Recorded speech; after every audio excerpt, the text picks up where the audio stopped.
The impossible escape. He stole a steam locomotive for freedom. The pressure in the boiler was climbing toward 14 atmospheres. The manometer needle trembled like the finger of an epileptic, pressing against the red line. Inside the cab of the FD series steam locomotive named Felix Dzerzhinsky, the air was thick with oily heat.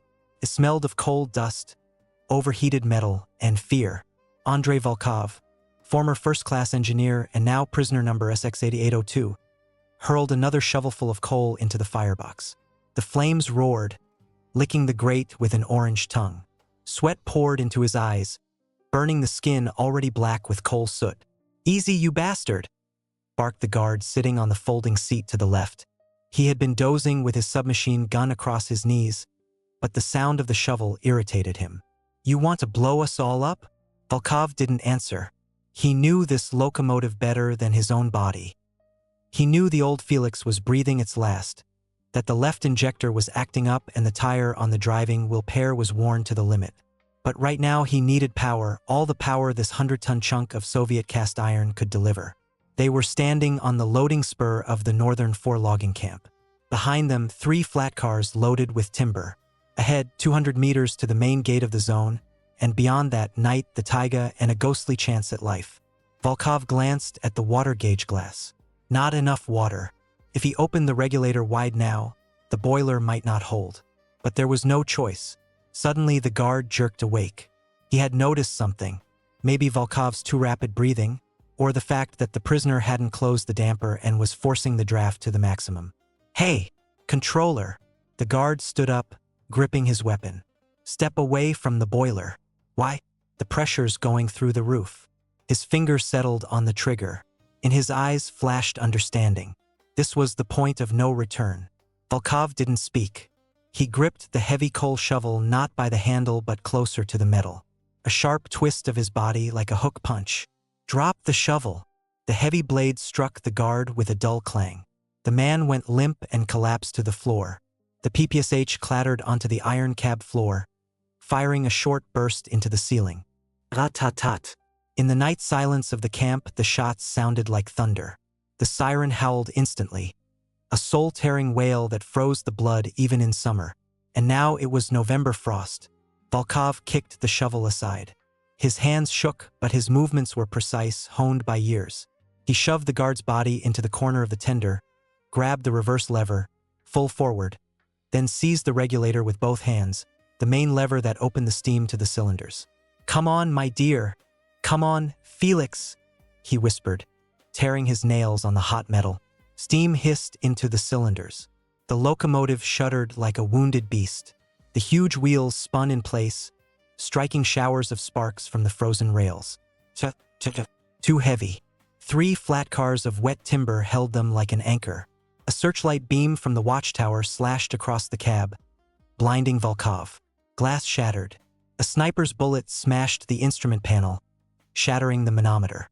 Steam whistled out of the pierced pipe, scalding his face. Volkov dropped to the floor, still pulling the regulator down. The train began to move. The screech of metal was deafening. The couplings stretched, groaned, but held. Why had he done it? Why today?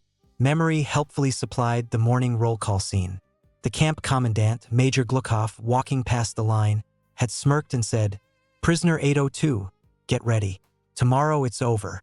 I'm tired of your clever face." Volkov was serving under Article 58 for sabotage. Allegedly, he had deliberately broken an axle on a run to disrupt coal deliveries. In reality, he had saved the train from derailment, but in the Gulag, the truth meant nothing. Tomorrow, they would have shot him by the latrine pit, so better to risk everything today. And if he had to die, at least on the move, feeling the vibration of a living machine beneath his feet. Ahead, 100 meters away, the gates loomed. Not simple wooden leaves, a massive beam wrapped in barbed wire thick enough to stop a truck. On the watchtowers on both sides, the muzzle flashes of machine guns had already flared. Bullets drummed against the boiler like hail on a tin roof. Ding ding bam.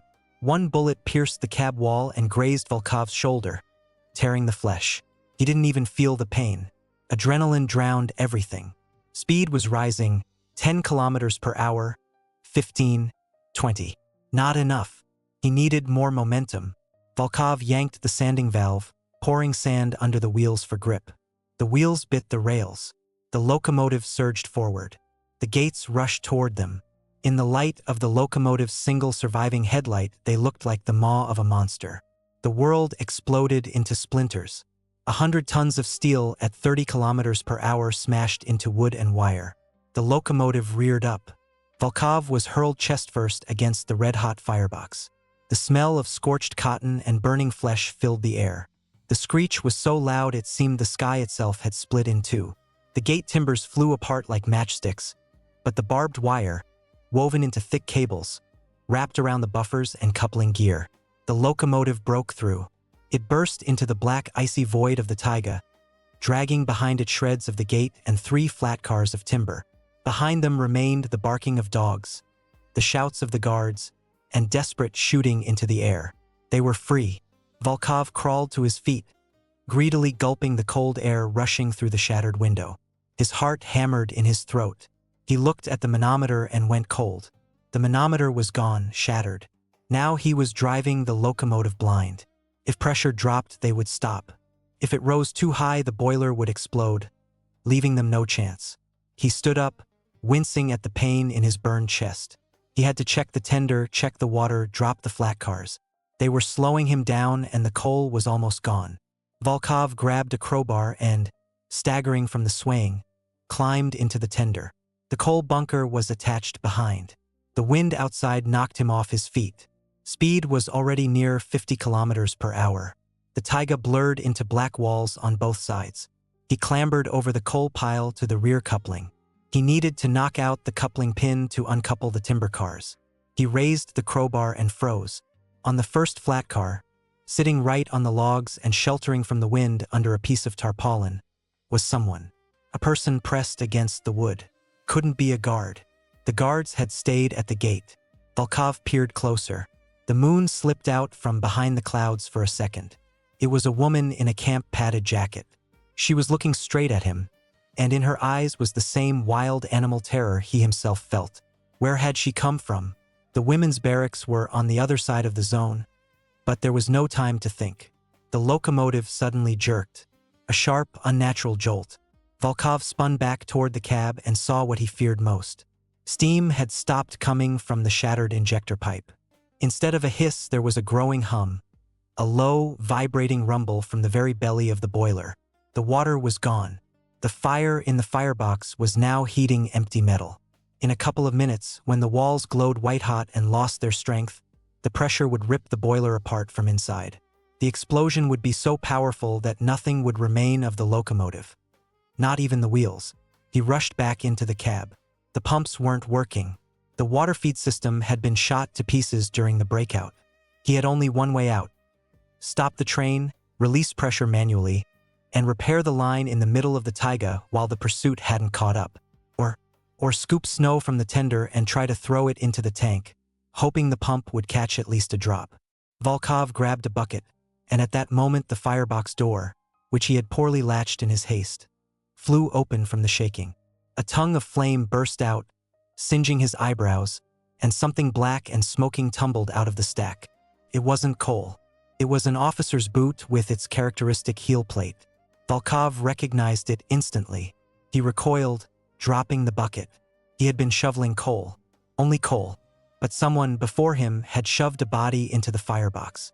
And that someone might still be here on the train, hiding in the dark corners of the tender or on the roof. The boiler's hum grew louder. The metal began to sing that ominous song that foretells a rupture. Water! Volkov snarled to himself, snapping out of his stupor. Not now. First the boiler. He snatched the bucket, leaned out of the cab at full speed, and, risking being thrown under the wheels, scooped snow from the drift that had piled on the tender. Icy slush burned his hands. He dashed to the injector, ripped off the water tank cover, and dumped the snow in. Too little. Insanely little. This monster needed tons of water, not a bucket of snow. He had to stop the train, release pressure through the safety valve, and shovel snow into the tender by the bucketful. That would take half an hour. In half an hour, the pursuit on a motor draisine or trucks along the winter road would catch them. But if he didn't stop, they would blow up in 5 minutes. Volkov yanked the brake valve. Air hissed in the line. The brake shoes screeched against the wheels. The train shuddered. The cars behind began to pile up, pushing the locomotive forward. Sparks flew everywhere like fireworks. The train, screeching with its entire steel skeleton, ground to a halt in the middle of the deaf forest. The silence that fell after the roar pressed on the ears. Only the heavy, asthmatic breathing of the locomotive and the crackle of cooling metal remained. Volkov jumped down into the snow, up to his waist. "Hey!" he shouted toward the flat cars. "Get down here, quick!" The woman on the flat car stirred. She slid down from the logs, clumsy as a sack. When she came closer, Volkov saw her face. Young, sharp cheekbones, huge dark eyes, a fresh bruise on her cheek. "Take the shovel." He thrust his own into her hands. He took a second one from the tender bracket. "Throw snow into the tender. Fast or we die here." She asked no questions. In the camp, you quickly learn to obey commands on which your life depends. She began scooping snow with furious desperation. They worked in silence, for hands together. Volkov opened the tender hatches. Snow flew inside in white clumps. After about 10 minutes, the water level in the tank had risen enough to try starting the injector. But then Volkov heard a sound. A quiet metallic click inside the cab. He froze. The woman froze too, staring at him. Volkov slowly, very slowly took the heavy adjustable wrench from his belt, the only weapon left after he had thrown away the bloodied shovel. He crept to the ladder and looked inside. The cab was empty. The guard's body lay where he had left it. The same boot still lay by the firebox. But the door of the toolbox under the driver's seat was ajar, and he remembered clearly that it had been latched shut. Volkov stepped into the cab. "Come out," he said quietly. "I know you're there." Silence. Only the hiss of steam. Volkov struck the iron side of the box with the wrench. "Come out now, or I'll weld this box shut forever." The lid of the box slowly rose. Out popped a head like a jack-in-the-box. A boy of about 14, skinny, filthy, wearing clothes 3 sizes too big. His face was smeared with coal so only the whites of his eyes showed. "Don't hit me, uncle," he squeaked. "I'm one of you." Volkov grabbed him by the collar and yanked him out of the box like a puppy. The boy was light, nothing but bones. A street kid. "What were you doing here?" "Hiding. I heard you and the guard, and I climbed in, thinking I'd ride along." Volkov slammed him against the wall. "Did you shove the body into the firebox?" The boy's eyes widened. "What body? I didn't shove anything. I've been sitting here since evening. The brigade leader hid me so they wouldn't send me on the transport." Volkov let him go. The boy was either lying or telling the truth. If he had been sitting in the box, he couldn't have shoved the body into the firebox. That meant there was someone else, a third or even a fourth. How many ghosts were riding this train?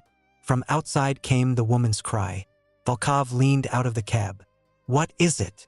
She stood in the snow, pointing back along the tracks. "Light. There's a light."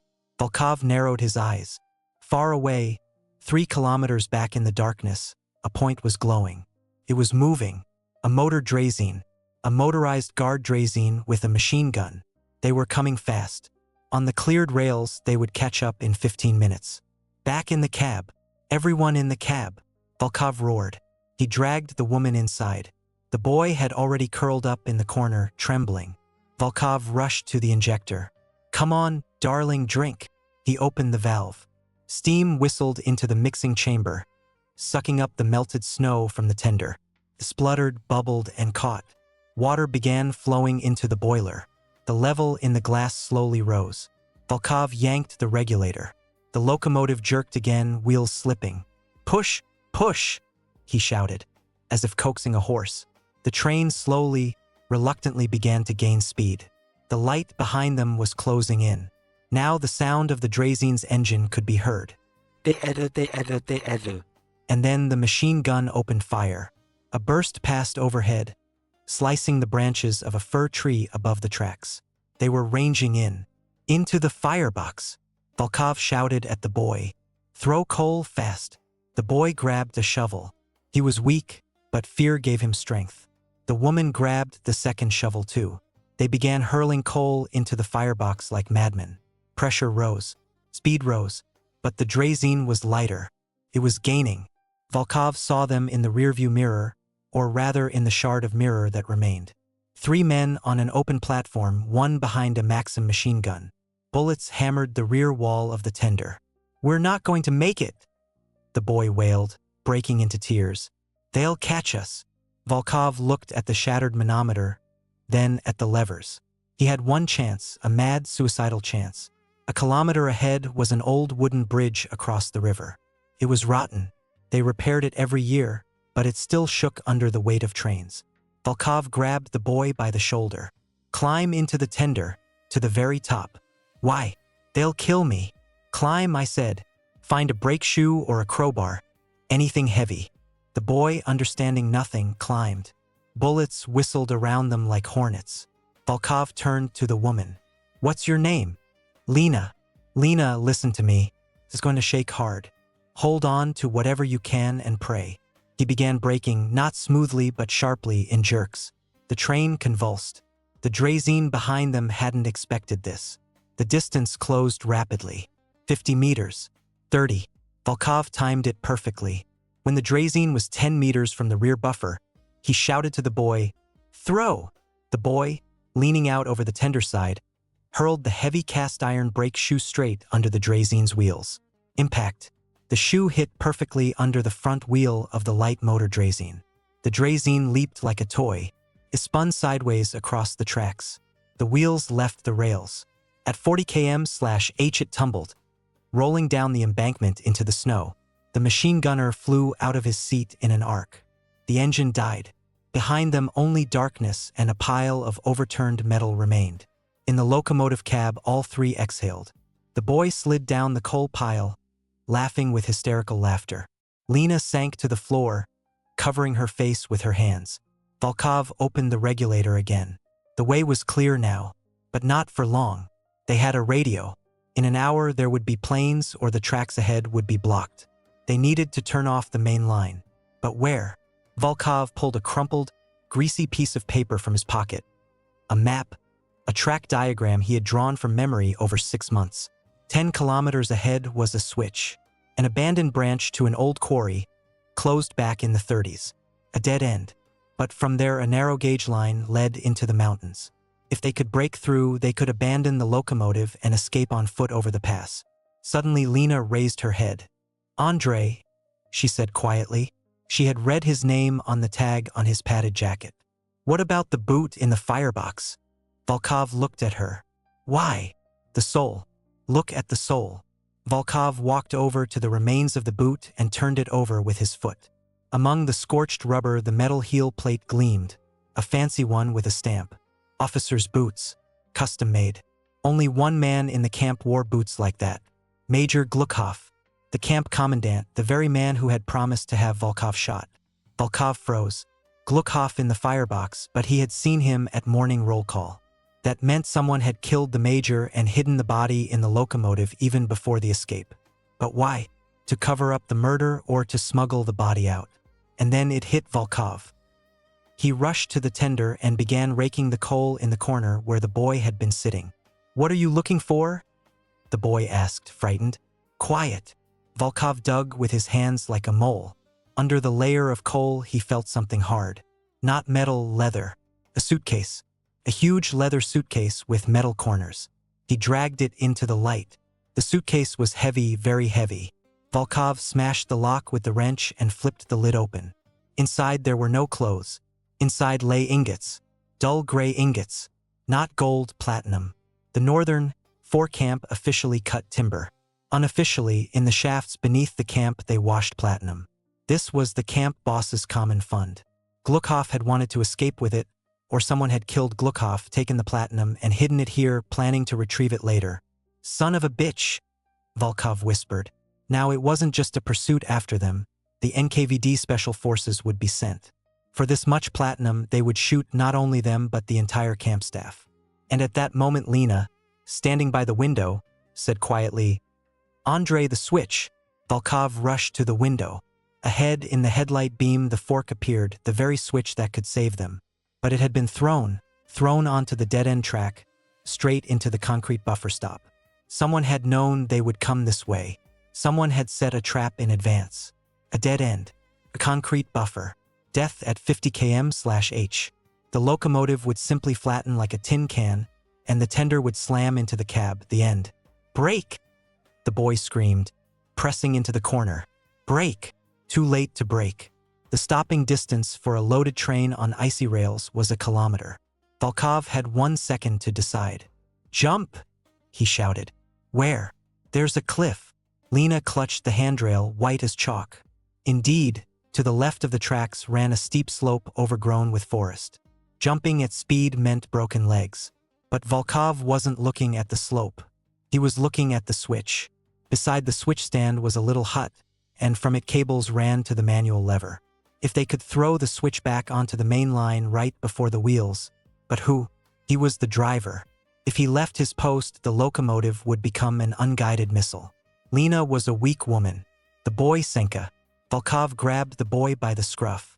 You're light. Listen to me. No, I won't go. Shut up. See the hut? See the snowdrift in front of it? I'll slow down as much as I can. You jump into the snowdrift, roll, get up, pull the lever. If you don't, we all die in 10 seconds. The boy stared at him with huge eyes. Terror was in them, but at the bottom, a fierce, desperate street kid determination. Volkov yanked the emergency brake valve. The wheels locked. Sparks shot into the sky like a fountain. The locomotive howled, slowing, but it was still sliding. Speed dropped to 30, to the switch 100 meters. Jump! Senka jumped on Volkov's command, tucking himself into a ball in midair. Seconds stretched. 1, 2, 3. The locomotive's front will pair hit the switch point. Impact. A jerk to the right. Another jerk. The cab shook so hard Volkov slammed his head against the manometer. Lena fell, but they didn't derail and didn't go into the dead end. The locomotive shot straight onto the main line. Senka had made it. The little devil had made it. Volkov looked back. There, by the hut in the snow, lay a small figure. It wasn't moving. Volkov clenched his teeth. They couldn't stop. Pursuit. Forgive me, kid, he whispered. Forgive me. But then the figure stirred. Senka rose to his knees, waved, and showed a fist toward the receding train. Alive. But they had left him alone, with the platinum suitcase that only the three of them knew about. Wait, the suitcase. Volkov turned toward the tender. The suitcase was gone. It had been left in the corner where Senka had been sitting. Volkov went cold. He himself had thrown the boy out. And the suitcase. He rushed into the tender. The suitcase was not there. Senka had thrown it out before jumping himself. Or had he? The suitcase lay in another corner. Lena. Volkov slowly turned to the woman. She stood by the firebox holding a shovel. But she wasn't looking at the fire. She was looking at him. And in her hand was not the shovel handle but a pistol. A small lady's Browning. Where from? From her sleeve. Where's the suitcase? Volkov asked. I threw it out, she answered calmly. At the curve, into the snowdrift. Why? Because with the platinum we're dead. Without it we have a chance. Are you stupid? That's our ticket to a new life. It's a ticket to the next world. Andre, do you think Gluckhoff was killed for nothing? The platinum is marked radioactive. Anyone who takes it becomes a corpse in a month. Radiation sickness. Volkov froze. Radioactive. How do you know? Lena smiled a strange, crooked smile. Because I'm not a prisoner, Andre.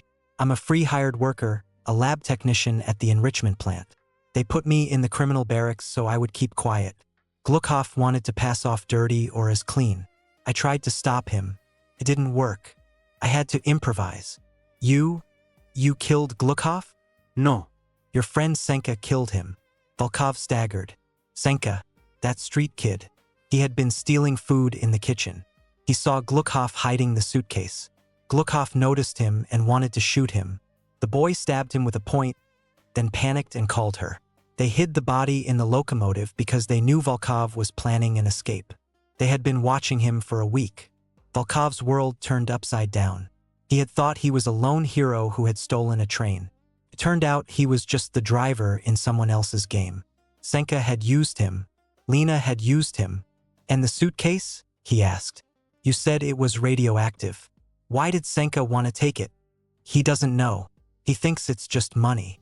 That meant the boy was now out there in the snow with a suitcase that would kill him, if he didn't freeze first, or if the people chasing them didn't find him. Suddenly, the locomotive began to lose speed. Volkov rushed to the gauges. Steam was dropping. The fire in the firebox was dying. They had burned almost everything while escaping the pursuit. In the tender, only half a ton of dust and rubbish remained. That would last 10 kilometers, but the pass that could save them was 50 kilometers away. They would stop in the middle of the taiga without fuel, without weapons, with a woman who might be an enemy. "What do we do now, Commander?" Lena asked, lowering the pistol. She understood that shooting the driver right now was suicide. Volkov looked out the window. Forest. Endless forest. And suddenly he saw wires, telegraph poles along the tracks. "Wood," he said. "We'll burn wood." "We uncoupled the flat cars with timber," Lena reminded him. "The cabin lining, the floor in the tender, everything that burns."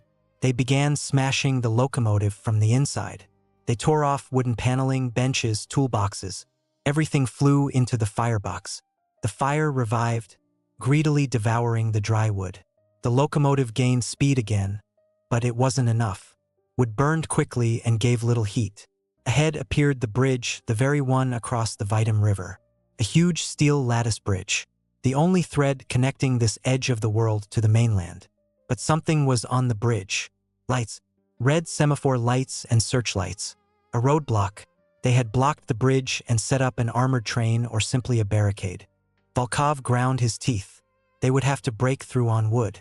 And then he saw it. To the right of the tracks on the slope stood an old water tower, and beside it a stack of creosote-soaked sleepers. Creosote burns like palm oil. The burning temperature is insane. But to take them, they would have to stop. "Break!" Volkov shouted. "Load the sleepers. They'll see us from the bridge," Lena objected. "To hell with it. If we don't load up, we won't make it." He stopped the train right opposite the stack, jumped down, and began grabbing the heavy, slippery, stinking sleepers and throwing them into the tender. Lena helped. They worked like the damned. Hands bleeding, backs cracking. From the bridge, a searchlight beam swept across the tracks, approaching them. "Faster!" Volkov gasped. They loaded about 20. "Enough, let's go." Volkov jumped back into the cab, yanked the regulator, and threw the first sleeper into the firebox. The fire roared with an unnatural, humming sound. Thick black smoke poured from the stack, blotting out the sky. Pressure jumped instantly. The needle, if it had still existed, would have shot into the red zone in a second. The locomotive surged forward so hard Volkov was slammed against the wall. The sleepers gave monstrous energy, but they were melting the great bars. The firebox could burn through in 10 minutes. They raced toward the bridge. On the bridge stood a blocking detachment.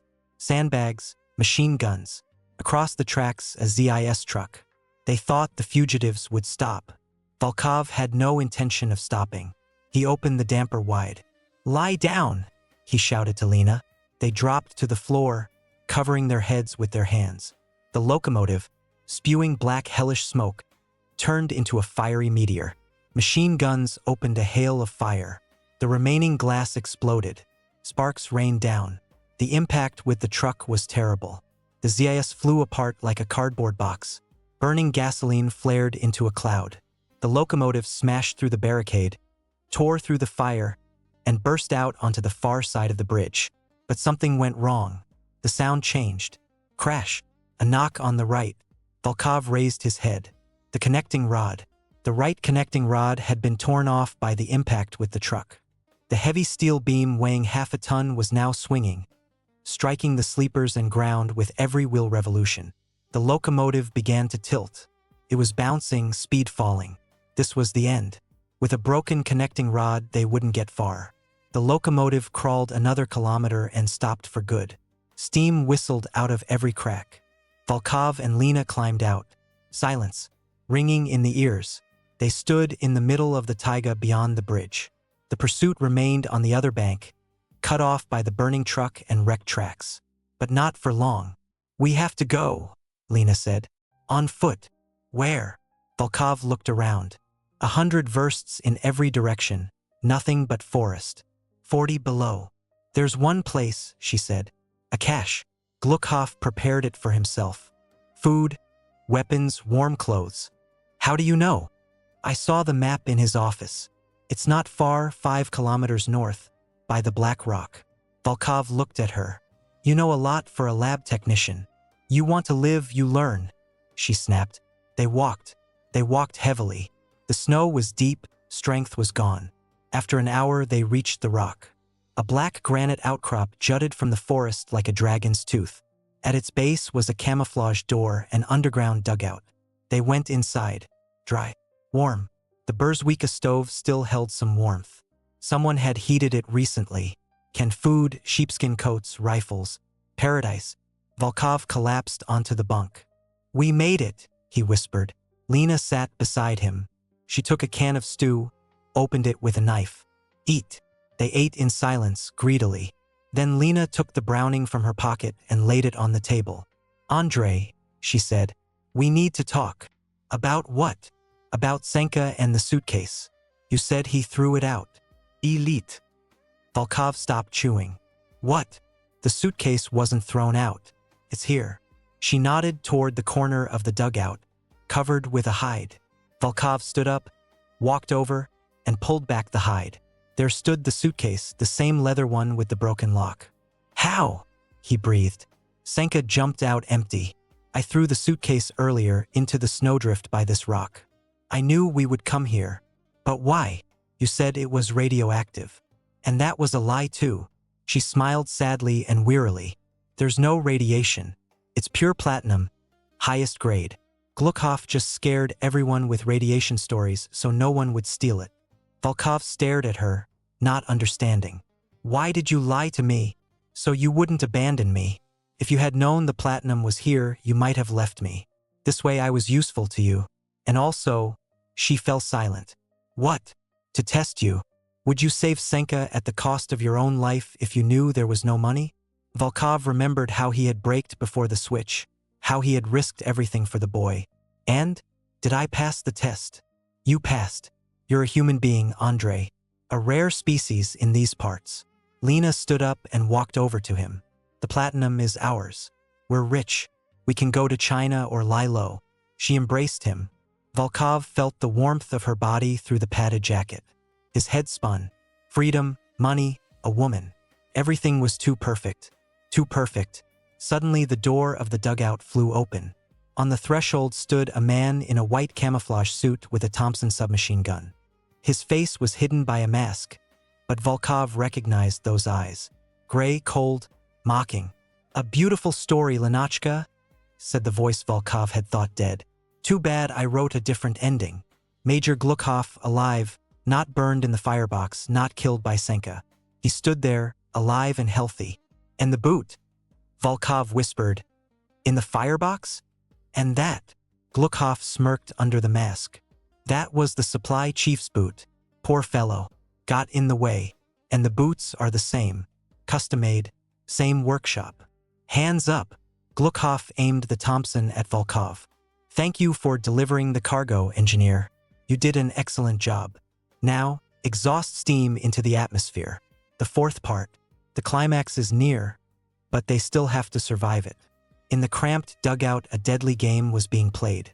Silence fell, heavy as a gravestone. Only the crackle of wood in the Burzwika and the quiet ticking of the commandant's watch on Gluckhoff's wrist broke it. Don't move, Lena, the major said gently, never taking the barrel off Volkov's chest. My finger is nervous. After my own death, I've become rather suspicious. Volkov slowly raised his hands. Thoughts raced through his head like rats in a burning barrel. How? He rasped. How did you overtake the train? The train? Gluckhoff snorted. You fools were going in circles. The branch to the quarry makes a huge loop, and I cut across the pass on aerosleds. I've been waiting for you here for 2 hours. I even had time for tea. He stepped closer. The muzzle of the Thompson, a trophy Lend-Lease favorite of the major, stared Volkov right between the eyes. You thought you were a hero, Volkov? Stole a locomotive. Gluckhoff laughed. The laugh was dry, barking. I let you steal it. I deliberately weakened the guard at the gates. I even ordered the snipers to shoot at the wheels, not the cab. Why? To bring this out. The major nodded at the suitcase. If I had simply disappeared with the platinum, the entire NKVD of the Union would have hunted me. This way, the camp commandant heroically died trying to stop a daring escape. His body burned in the firebox, and the platinum was stolen by damned prisoners. Hunt them through the taiga. I'm clean, I'm dead, and I'm rich. And us? Lena asked quietly. You are expendable material. Couriers. You delivered the cargo to the evacuation point. Your mission is over. Gluckhoff racked the bolt. The click sounded like a death sentence. Pick up the suitcase, engineer. You'll carry it to the sleds. I'll finish you there. I don't want the smell in here. Volkov looked at Lena. She was pale, her hands trembling. But in her eyes he saw the same cold gleam as back on the locomotive when she had lied about the radiation. She was planning something. Volkov bent for the suitcase. It was heavy, 30 kilograms. As he lifted it, he momentarily blocked the Burzwika from Gluckhoff's view. This was the only chance. Gluckhoff stood 2 meters away. Too far for a knife strike, too close to miss with the submachine gun. But between them stood the table, and on the table an open can of stew and a mug of boiling water. Volkov straightened with the suitcase. Heavy, he groaned, pretending to stumble. He swayed forward. Gluckhoff instinctively jerked the barrel. Stand still. At that moment, Lena, standing to the side, did what the major never expected. She didn't throw herself at him. She kicked the table leg. The table tilted. The mug of boiling water slid straight toward Gluckhoff. The major jerked, dodging the scalding liquid. His attention wavered for a fraction of a second. Volkov, using the inertia of the heavy suitcase, spun his whole body and hurled it. Not at Gluckhoff. You can't hit a man with a suitcase, it's too heavy and slow. He hurled it at the kerosene lamp hanging from the low ceiling. Glass shattered. Burning kerosene sprayed in all directions like napalm. The dugout plunged into darkness, torn only by flashes of fire on the floor and walls. Damn! Gluckhoff roared and pulled the trigger. Rat-tat-tat-tat-tat. In the confined space, the .45 caliber burst hit the ears like a hammer. Bullets chewed into the log walls, knocking out splinters. Volkov was already dropping to the floor, pulling Lena with him. Crawl! He shouted into her ear. Although he couldn't hear himself, he felt for the knife on the floor, the same one Lena had used to open the stew. In the light of the burning kerosene, he saw Gluckhoff's silhouette. The major was backing toward the exit, swatting at the fire that had caught his camouflage suit. He sprayed bullets blindly. Volkov didn't jump like a man, like a cornered beast. He crashed into the major's knees. Gluckhoff fell, striking the back of his head against the doorframe. The submachine gun flew aside. They grappled on the floor. Gluckhoff was stronger. He was well-fed, trained, full of energy. Volkov was exhausted by a week of hunger and hellish flight. The major pinned him down. His fingers, smelling of gun oil and expensive tobacco, squeezed Volkov's throat. D. Gluckhoff snarled. His face, twisted with rage, loomed over Volkov. Saliva dripped onto his face. Volkov was suffocating. Dark spots swam before his eyes. The hand with the knife was pinned under the major's knee. It was over. He saw Gluckhoff's free hand reaching for the holster on his belt for the pistol. Point-blank shot in a second. And then from the darkness and smoke a shadow emerged. Lena. She had nothing in her hands. No knife, no pistol. But she held a black, massive disc. The cast-iron lid of the Burzwika. She had taken it off, wrapping her hand in the sleeve of her padded jacket. With a non-human shriek, she brought the heavy iron down onto the back of Gluckhoff's head. The smell of burning. Gluckhoff froze. His eyes glazed. The grip on the throat loosened. He toppled sideways like a sack of potatoes. The blow was terrible. The major went limp. Volkov rolled away, coughing and gasping for air. Lena stood over the corpse, staring at her hands. Her palms were black with soot. They were trembling. The dugout was burning. The kerosene had set the dry hides and bunks on fire. The smoke grew thick and choking. We're leaving, Volkov rasped. He grabbed the suitcase. Platinum doesn't burn. He helped Lena to her feet. Can you walk? She nodded, staring into emptiness. They tumbled outside into the icy night. The air outside was clean and sharp as a razor. 50 meters from the rock, in a hollow, stood the aerosleds NKL-16. Plywood body, aircraft engine with a pusher propeller at the back. A dream machine. Volkov threw the suitcase into the cabin, seated Lena. Her hands, God. He grabbed snow and began pressing it to her palms. Hold on, we'll find bandages in the first aid kit. Lena looked at him and suddenly began to cry, quietly, soundlessly. I killed a man again. You saved our lives, Volkov said harshly. Forget it. You can cry later. He took the driver's seat. An aircraft engine. He had never driven one, but the principle was the same. Throttle, brake, steering. He found the starter. The engine coughed, sputtered, and roared. The propeller behind became a silver circle, raising a snowstorm. The sleds shot forward, gliding over the crust. Speed was insane, 60 to 70 kilometers per hour. The taiga flashed past in blurred patches. Where to? Gluckhoff must have had an evacuation point. An airplane.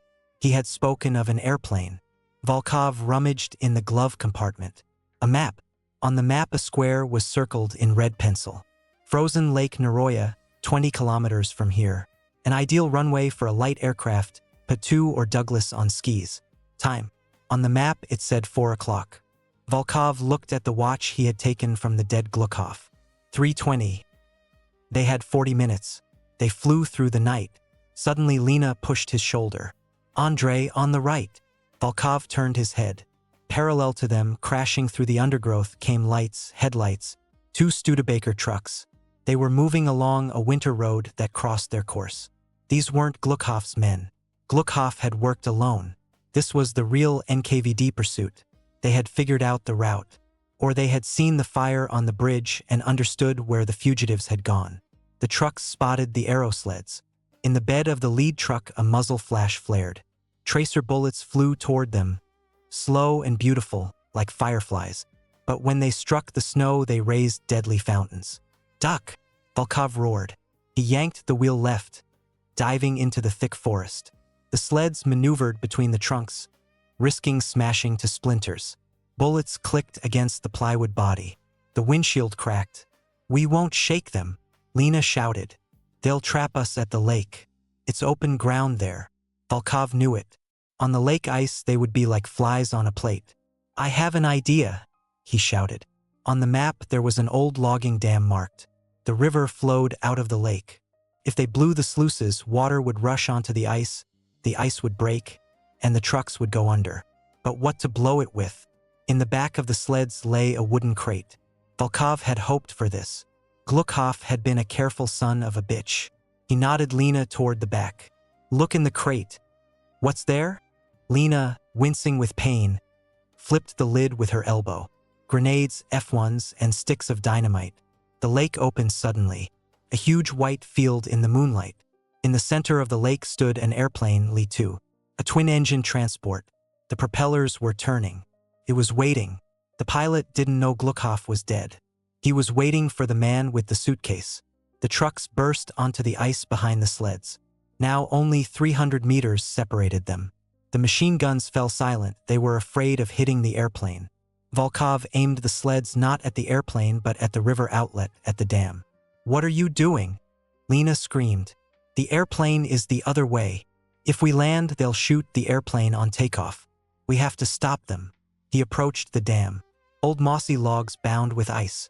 Volkov grabbed a bundle of dynamite, inserted a Bickford fuse. Drive in a circle around the dam. He climbed onto the sled's wing, struck a match in the wind. On the third try the fuse hissed. Closer, come on closer. The sleds flashed a meter from the sluice. Volkov threw the bundle. It fell exactly into the gap between the logs. To the airplane. Lena floored the throttle. The sleds swung their tail and turned, racing toward the center of the lake. The explosion was muffled, visceral. The dam collapsed. Thousands of tons of water held back for years burst outward, but not down the river. The hydraulic shock went under the lake ice. The ice sheet a meter thick shuddered. Terrible black snakes of cracks raced from the dam at the speed of sound. The trucks were heavy. The first Studebaker was going too fast. The crack passed right in front of its wheels. The ice reared up. The truck slammed into it, leaped, and with a crash plunged into the black water. The second truck hit the brakes and spun. The ice beneath it sagged and shattered into a web. Soldiers began jumping from the bed, sliding and falling into the icy slush. They had other things to worry about than pursuit. The aerosleds, light and fast, flew over the cracks, skis barely touching the surface. They reached the airplane. The fuselage door opened. A pilot in a flight helmet looked out. He saw the sleds, saw the chaos of the sinking trucks behind them. "Hurry!" he roared over the roar of the engines. Volkov grabbed the suitcase, pulled Lena out. They ran to the ladder. The pilot reached down, hauled Lena inside. Volkov tossed the suitcase in, put his foot on the ladder. And then something no one expected happened. From the forest on the side they had come from, a small nimble figure shot out on skis. The boy Senka. He had survived. He had followed their trail all these kilometers, stubborn, tough as a cockroach. He burst onto the ice and screamed in a thin, breaking voice, "Uncle Andre, don't leave!" Volkov froze on the ladder. The pilot was already giving throttle. The airplane was beginning to move. "Jump!" the pilot shouted to Volkov. "There's a boy!" Volkov shouted back. "To hell with the boy. My orders are to take off at any threat." Senka fell onto the ice. He was 100 meters away. He was crying. He stretched out his hands. Behind him, from the direction of the sinking trucks, the surviving NKVD soldiers were already running. They were running toward Senka. They were angry. They needed a prisoner to vent their rage on. If Volkov flew away, Senka was finished. They wouldn't spare him. Volkov looked at Lena. She sat on the floor of the airplane, pressing her blackened hands, and looked at him. In her eyes was a plea. "Get in. We're saved. To hell with everything." Volkov looked at the suitcase with the platinum, then at Senka, a tiny dot on the huge white sheet. Volkov remembered his own words. "Forgive me, kid." He couldn't say them a second time. He grabbed the suitcase and with all his strength kicked it inside the cabin to Lena's feet. "Live, Lena!" he shouted and jumped off the ladder back onto the ice. The airplane roared, gaining speed. The skis lifted off the surface. It rose into the sky, carrying the platinum and the woman to a new life. Volkov remained alone on the ice. He raised his hands. He turned and walked toward the running soldiers.